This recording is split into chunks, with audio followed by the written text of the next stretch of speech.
Murph, I suppose that's a comprehensive 1-0 win, really, isn't it? It's all the chances were at one end of the pitch. Let's face it, the treaty kind of came up for a draw. They done their best to get it, but Tony had other ideas. Yeah, no, Tony took his goal well in the end. I would have to agree with you, Nigel. I thought over the piece, over the 90 minutes, we were the better side. I would have been hugely disappointed if we hadn't finished the game with 3 points. I said that to the players at half time. I thought our first half performance was really, really good. We created, again, 2 or 3 really good chances, and unfortunately we didn't take them. And what I said to them at half time was, stop feeling sorry for yourself. We've been in this situation before, the previous 4 games, where we had created really good chances. We were unable to take them, and maybe there was 1 or 2 maybe feeling a wee bit sorry for themselves, and I said to them at half time, don't feel sorry for yourself. If you don't come away here this evening with 3 points, the only people that you can really look at is yourself in this changing room, because you're well on top, you've carried out the instructions really well, you've defended extremely well, you've limited any mistakes, and if you continue in that pathway, you will create opportunities again in the second half. And if you show a wee bit more composure, which we have asked all week, somebody somewhere along the line will take the opportunity, and that's how the game panned itself out. Yeah, well, it's kind of started out the season at house on fire. In front of goal, we were flying. Just the goals dried up, and for a while there tonight, it kind of looked like it was going the same way. Obviously, Mark's a chance in the first half to trickle past the post. There comes 3 or 4 other big chances as well. Goals are very hard come by, but then take that sort of the composure of an experienced player in Tony to find the back of the net. I spoke to the players all week, and then again this evening. In the previous 4 games, we had created something like 45 opportunities. Now, I'm not talking about half opportunities. I'm talking about opportunities over the course of them 4 games to score goals. Even we only have to look at the Cork game last week. I could stand here and break down all 4 games, but I won't. The Cork game, we created 10 goal scoring opportunities in the game, and we only hit the target twice. So we only made the goalkeeper make 2 saves from 10 opportunities, all around the 18-yard box. Headers wide, shots over the crossbar, shots wide. We only made the goalkeeper work twice.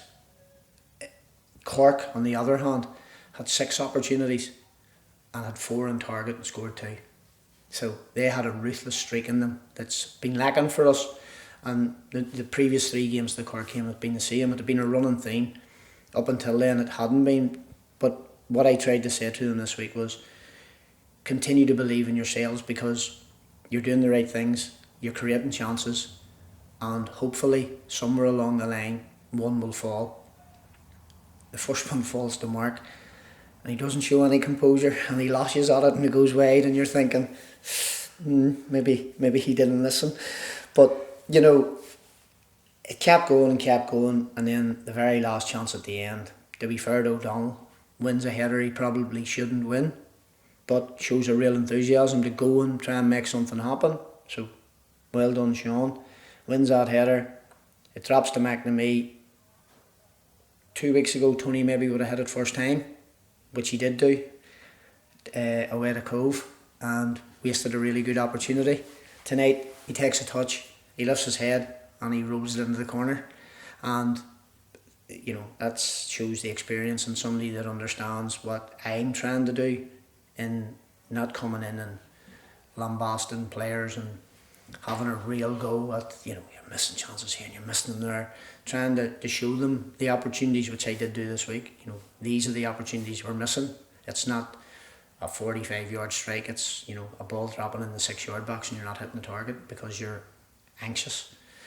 You're trying to bust the net, and because we haven't scored, you want to make sure it's going in, so you're hitting it as hard as you can instead of trying to just relax and show a wee bit of composure.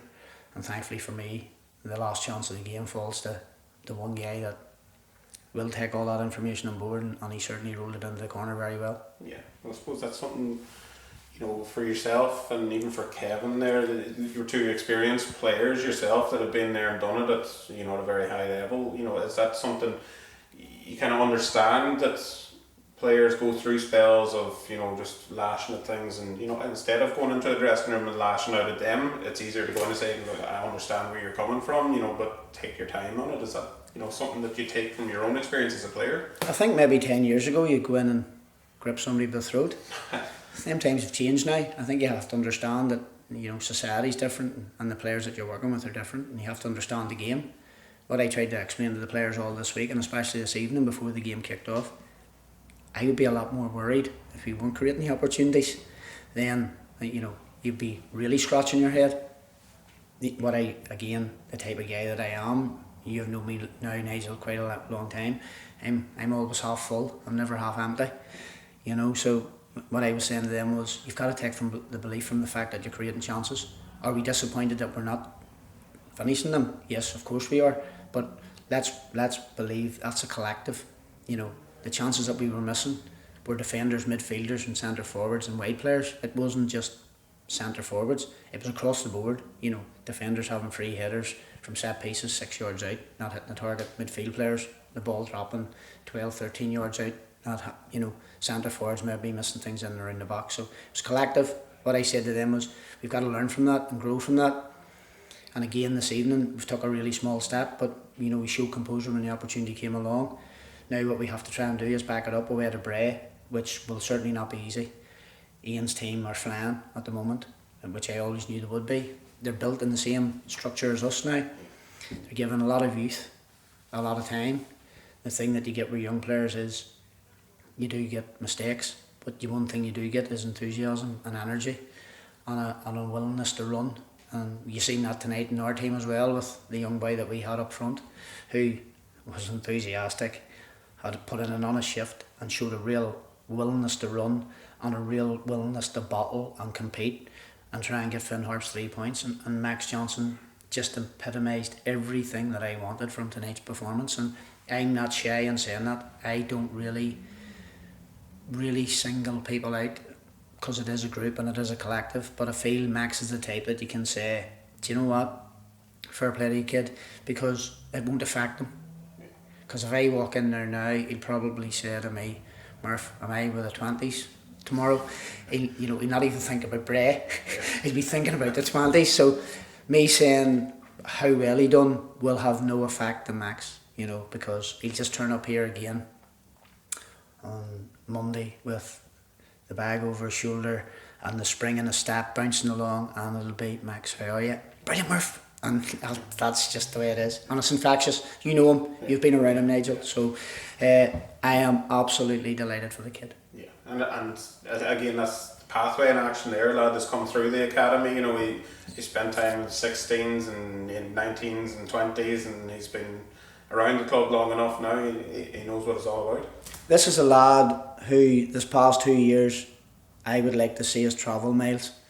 I certainly would. This lad has travelled length and breadth of the country. We're Finn Harps, seniors, 20s, never complains.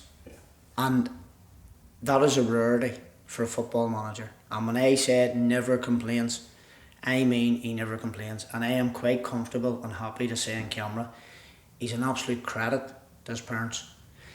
How he conducts himself, he never knocks my door. If I pick the phone up and say, "Would you go to the 20s?" There was actually an incident this year where he didn't get on for me. Tommy had already a squad picked, and Tommy had said to me, I can put him on the bench for the 20s this season. I rung Max and said, "Sorry," I got Kevin McHugh to ring Max and say, and Max, "Oh, no problem, I'll be there." So went and sat on the bench for the 20s and come on the second half. So that is certainly not me coaching him. That is a real desire and a hunger to want to do his best for this football club, and I admire that. And he certainly gave me food for thought, let's be honest. He's one that I, maybe in my tenure as well, and certainly maybe the people before me, have overlooked, because you're always looking somewhere else. Tonight it was, just had a feeling all week. I said from the previous Friday to Kevin, I'm going to play the kid. And I've said that a couple of times, and I haven't. So I apologise to Max for that. But I stuck with it this week. I just thought, do you know what?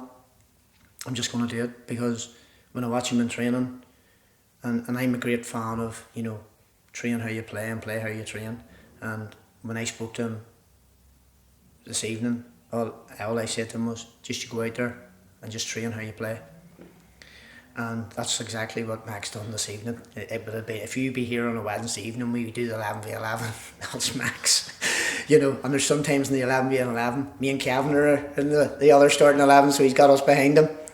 So look here, delighted for the kid, delighted for everyone. It's been a hugely difficult 2-3 weeks at this football club.